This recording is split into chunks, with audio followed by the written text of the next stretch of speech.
Hey guys, welcome to your tutorial video. I'm Jeff Kaller.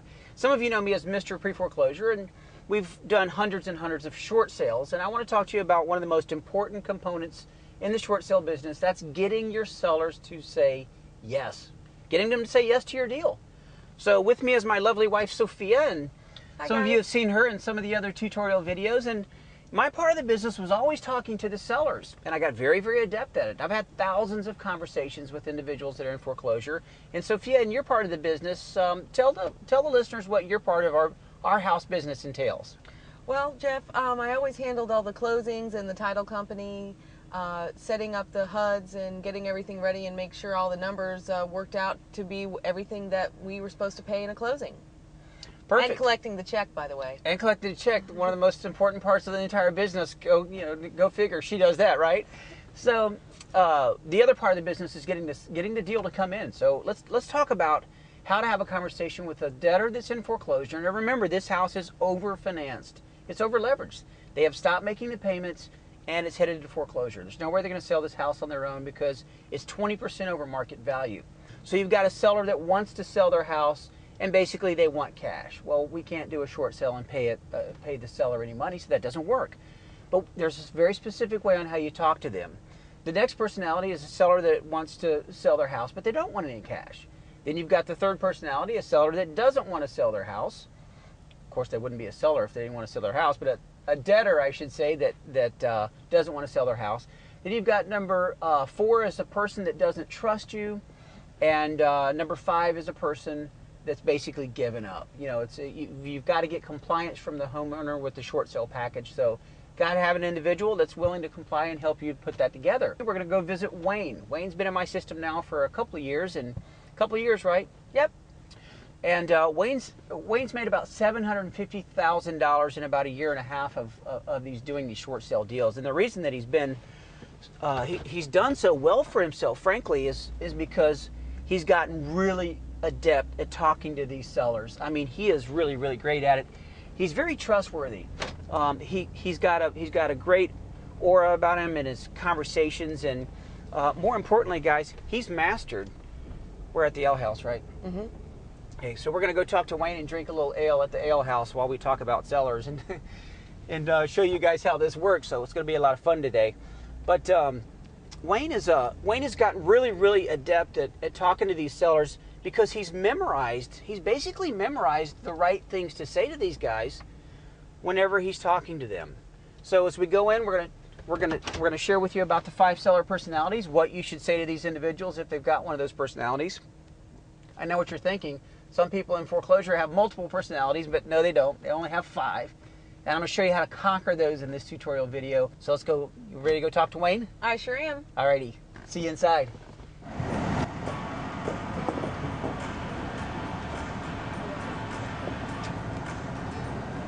Hey, buddy. How you doing, man? Good to see you. How are you?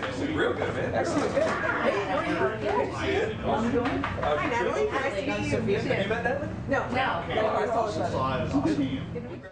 Okay, Wayne, I was telling the viewers earlier about the 5 seller personalities, the people that don't trust you, people that want to sell their house, they want cash, people that want to sell their house, don't want anything, people that don't want to sell their houses, and then basically the folks that have given up. And I know that you've gotten just really great at these seller conversations and how you talk to these people. So tell me a little bit about how you carry through a call when you're talking to someone that's in foreclosure. Well, it's evolved over time, and what I've found for me that works is when I get somebody on the phone, you know, we already know the client wants to do something with their house. Right. But they don't know who I am or you are when you make the phone call, so you got to get some rapport built. Yep. And what I do to do that is you get them talking about something that they understand, their house. Oh, so I'll just start the conversation with, tell me a little bit about your house. Okay. And you know, they'll just start running rampant. Mm-hmm. From that, then we go into a little bit of their hardship. You know, once they get comfortable talking with you about their house, then you can start asking them, you know, what caused you to get in this position, and is this a long-term position or is this a short-term thing? From that, you can ascertain if they might be looking at a forbearance or some loan modification, or will this be a sale? Okay, got it. So they might be wanting to actually try to still save their house by doing some type of a workout plan or a loan modification or something like that. So you got to find out what their hot buttons are, I guess, really, huh? You've got to find out if they have to sell their property or do they have an option to be able to keep it. Okay, that's a great point. So Wayne's talking about basically establishing what we call imminent default. These folks that are in imminent default, they really cannot afford these houses, period, because they're at a property where the value has dropped 30%. Now their adjustable mortgages has adjusted upwards. The payments doubled. They just can't swing it. They can't stay in it. Once you help them, once they say that to you and you find out that it is a long-term hardship, then they're more at ease and are more willing to go now into the next phase of my conversation with them, and that's going to be their financial piece. Got it. How much is owed on the property, how many mortgages, you know, that type of situation. And once they understand that they have no alternative, then they start opening up with all the information. So it's a process you go through. One of the things I always establish, and Wayne's really gotten good at this, is saying, hey, without us, you're just going to let the house go to foreclosure, aren't you? I mean, you're just going to let it go to sale. Once you get them to acknowledge that, and in their mind, it creates closure. And for us, it actually basically seals the deal. Because if they're just going to let a house go to foreclosure, there's no way you're going to harm them. You're not doing anything to hurt them in any way. So I want you to get the stigma out of your mind that you're bothering the person or that you're harming them or you can harm them. There's nothing we can do to hurt this person. It's not like we're going to run off with their 100% financed house, right? Absolutely. And you hit it on the head. Once that person understands that they're just going to walk away if nothing happens, then they're very open to any and all possibilities that are out there. You know, people listen to this, Wayne, and they think, oh man, I'm afraid to talk to somebody, I have to negotiate with them and that. What would you say about that?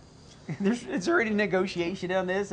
Very little, isn't Very little. There's no negotiation when it comes down to dealing with the homeowner and such. It's kind of a laydown, isn't it? It's basic conversation that one thing leads into another, and before you know it, both sides have gotten all the information that they need to make an informed decision. Oh, that's good. Okay. I mean, you're talking to the homeowner about how soon they want to move, do they have a place to go, and at the same time that you're learning about what kind of process you're about to undertake here, they're also feeling a little bit more at ease because, yeah, I do have a place to go, or no, I don't, so I got to start looking. It gets them moving. Okay, so you are leading them through the conversation and really creating closure in their minds, Absolutely, aren't you? absolutely. The closure's the piece. The closure's the piece. Yep. They're confused. They don't know what's next. They don't know where to go. Or in some cases, they think that something's going to happen that they're going to be able to save the house. And truth of the matter is, like you said, when you run their financials, and if they're at say a 70 or 80% debt ratio, in other words, their income divided by their debt divided by their income, if that's a 70 or 80% ratio, there's nothing that's going to be able to save them from foreclosure. Now, if they bring it current, let's say they get a loan from mom and dad, and bring the foreclosure current, they're still going to lose the house because they're at 70% debt ratio. There's no way they can actually afford to stay in that Absolutely. property. They're just prolonging the agony. Yeah, good point. And there again, when you're talking with these folks, you can get them to understand that, and once they understand it, then half of your job is done because now they're willing to just help in any way at all to facilitate this transaction and get it over with. Yeah, That's what they want to do, be done with it. Yeah, just be done with it. They want that anchor off their shoulder and they're ready to move on. Yep. And a lot of people out there facing this right now. Now, I want to go out and take a look at one of your houses, Wayne, the one that you just made a little $40,000 check or somewhere in that range. So let's go take a look. We're going to go take a look at one of Wayne's houses real quick. And thanks for sharing with me. And not a problem. Appreciate it. So Wayne, you've been in our system now for about 4 years, and this is another one of your deals. Tell me about this one. This is another property we picked up using the same system that we've been using on all of ours. Had this thing about 90 days and generated $44,000 in profits. Some people don't make $44,000 an entire year. You did this in literally 90 days using our system. 90 days, $44,000. You got to give me one on that one. Gotta Congratulations, love it. brother. Gotta love it. For a serious moment here, I want to take a look at some of these checks that you've actually got sitting on your desk. Here's one for $58,000, $22,000, $15,000, $23,000, and another $15,000. You've grossed over $700,000 in profits in this business using this system. I'm unemployable. Yeah, you're unemployable, man. I'm unemployable. We messed you up for life, You right? did. That's what I love about it. Congratulations. Hey, Enjoyed just really it. great to talk to you, Wayne. You too. So you got to meet Wayne Garab. Over $700,000 doing this exact same system, guys, that you've been exposed to. Nothing is going to stand between you and 9 deals in the next 9 days once you just participate.